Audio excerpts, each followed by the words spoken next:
আল্লাহর নবী বলেন, সালাত যদি আদায় না করো দুনিয়ার যুবক ভাই, মরণের সময় আপনার ভয়ঙ্কর তিনটা অবস্থা হবে। এক নাম্বার, ইয়ামুতু জালিলা, আপনি অপদস্থ হয়ে মারা যাবেন। দুই নাম্বার, ওয়ায়ামুতু জুআ, ক্ষুধার্ত অবস্থায় আপনি মারা যাবেন। তিন নাম্বার, ওয়ায়ামুতু আতশানা, এমন পিপাসা আপনার লাগবে, লাউ সুকিয়া মাউল বিহার লামারতাওয়া, দুনিয়ার সব সমুদ্রের পানিও যদি আপনাকে পান করানো হয় এরপরেও আপনার পিপাসা মিটবে না। আবার আমি বলছি, নামাজ যারা আদায় না করবেন, এক নাম্বার দুনিয়ার মধ্যে মারা যাওয়ার সময় অপদস্থ হয়ে মারা যাবেন। দুই নাম্বার, ক্ষুধার্ত অবস্থায় মারা যাবেন। তিন নাম্বার, এমন পিপাসা লাগবে দুনিয়ার সব সমুদ্রের পানি পান করাইলেও আপনার পিপাসা মিটবে না। এবার আপনাকে কবরে রাখার পর ইয়াদিকুল কবরু আলাইহি, আপনি বেনমাজি বান্দা, কবর এমন ভাবে আপনাকে চাপ দিবে, হাড় গুলো একটার একটার মধ্যে ঢুকে যাবে, কটকট করে আওয়াজ হবে, কবর আপনাকে চাপ দিবে, কেন তুমি নামাজ আদায় করো নাই। দুই নাম্বার, কবর আপনাকে চাপ দেওয়ার পর ওয়ায়ুকাদু আলাইহি ফিল কবরি নার, কবরের মধ্যে আগুন জ্বালায়া দেওয়া হবে। শুধু তাই নয়, তিন নাম্বার, ওয়ায়ুসাল্লাতু আলাইহি ফিল কবরি সুবান, কবরের মধ্যে বিশাল বড় একটা অজগর সাপ দেওয়া হবে। আবার আমি বলছি, নামাজি ভাই, এ বেনমাজি ভাইরা, নামাজ যদি আদায় না করেন, কবরে রাখার সাথে সাথে কবর দুইটা চাপ দিবে। দুই নাম্বার, আপনার কবরে আগুন জ্বালায় দেওয়া হবে। তিন নাম্বার, বিশাল বড় একটা অজগর সাপ দেওয়া হবে। আল্লাহর নবী বলেন, আইনাহু মিনান নার, সাপের চোখ হবে আগুনের চোখ। ওয়া আসফারুহু মিন হাদিদ, সাপের নখ থাকবে, নখগুলো হবে লোহার নখ। কিসের? সাপটা কত বড় হবে? আল্লাহর নবী কয়, এই আঙ্গুলের নখের এক মাথা থেকে আরেক মাথা পর্যন্ত যাইতে একদিন সময় লাগবে। সাপ আপনার সাথে কথা বলবে। হ্যাঁ, আমি বলছি, হে বেনামাজি ভাই, আপনাকে সাপ ডাক দিয়ে বলবে, আমারনি রব্বি আন আদরিবাকা আলা তাদঈ সালাতিল ফজরি ইলা যুহরি, তুমি ফজর না পড়ার কারণে আল্লাহ আমারে বলছে তোমারে যোহর পর্যন্ত কামড়ামু। যোহর না পড়ার কারণে আসর, আসর না পড়ার কারণে মাগরিব, মাগরিব না পড়ার কারণে এশা পর্যন্ত, এশা না পড়ার কারণে ফজর পর্যন্ত কামড়াবো। আল্লাহর নবী বলেন, এমন একটা কামড় দিবে, ইয়াগুসু ৭০ জিরাআ, ৭০ গজ মাটির নিচে আপনি চলে যাবেন, আবার উঠানো হবে, আবার কামড় দিবে। এ ভাইয়ারা, ভালো করে মনে রাখবেন, ফজরের সময় শয়তান বারবার ধোঁকা দেয়। যুবক ভাই, আপনার সামনে পিছনে ডাইনে বামে শয়তান। আল্লাহ কোরআনের মধ্যে বলেন, ইন্নাহু ইয়ারাকুম হুয়া ওয়া কাবিলুহু মিন হাইসু লা তারাউনাহুম, শয়তান তোমাদেরকে এমন জায়গা থেকে দেখতে থাকে যে এই জায়গায় তোমরা কোনো কল্পনাও করতে পারবা না। আপনি ঘুমায় আছেন, ইবলিস আপনার আড়াল দিয়ে আপনাকে এইভাবে দেখতে থাকে। ফজরের আযানটা যখন হয়ে যায়, ওই মুহূর্তে ইবলিস আপনার শরীর টিপতে থাকে। এই জায়গায় ইবলিস গিটটা দিতে থাকে, গিট মারতে থাকে, এই জায়গাটা আপনার টিপতে থাকে। সেলুনের মধ্যে চুল কাটানোর পর নাপিত যখন আপনার এই জায়গাগুলা মেসেজ করে, দেখবেন খুব ভালো লাগে। আল্লাহর নবী হাদিসের মধ্যে বলেন, তোমার এই জায়গায় 3টা গিটটা লাগায় শয়তান।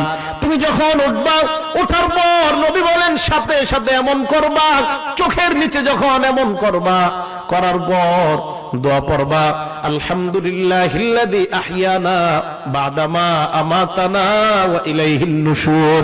হাবিব বলেন, ইবলিস তখন এমন ভাবে দৌড়ায়, ইবলিসের দৌড়ার কে দেখে বান্দা যখন ওযু করে, ওযু করার পর মসজিদের মধ্যে যায়, মসজিদে যাওয়ার পর ফজরের নামাজ মনে করেন 6:15 দাঁড়াবে, আপনি 6টার দিকে গেলেন, যাওয়ার পর সুন্নত পড়লেন, পড়ার পর তাকায় দেখেন এখনো 10 মিনিট বাকি আছে।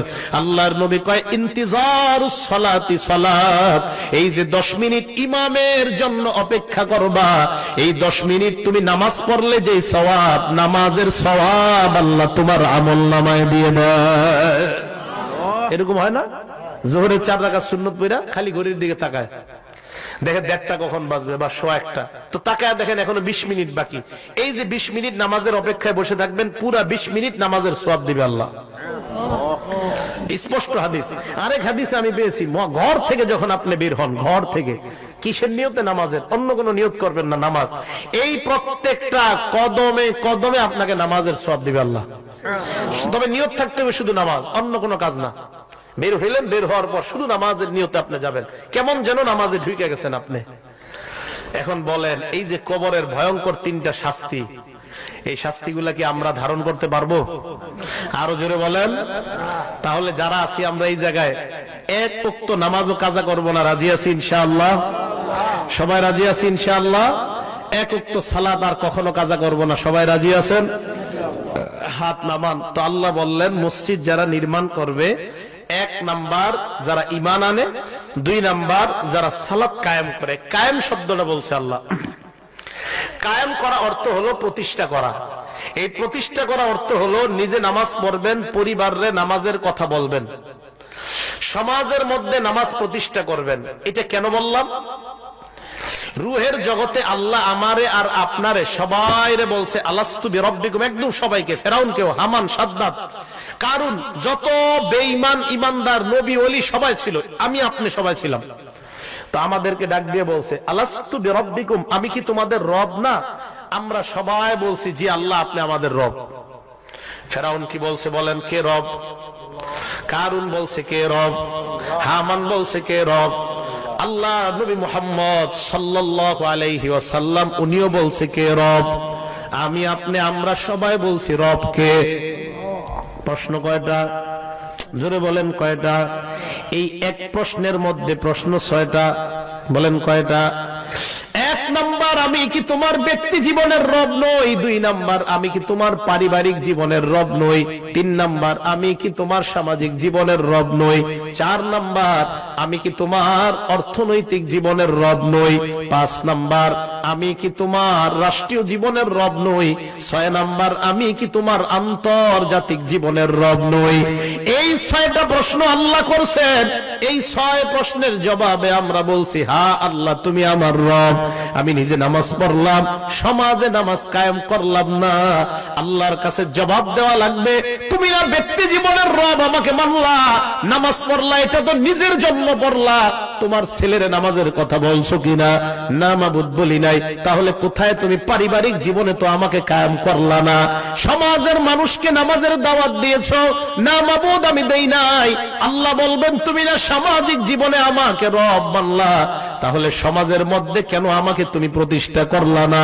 অর্থনৈতিক জীবনে তুমি রব মানছো কিনা? কয় হ্যাঁ।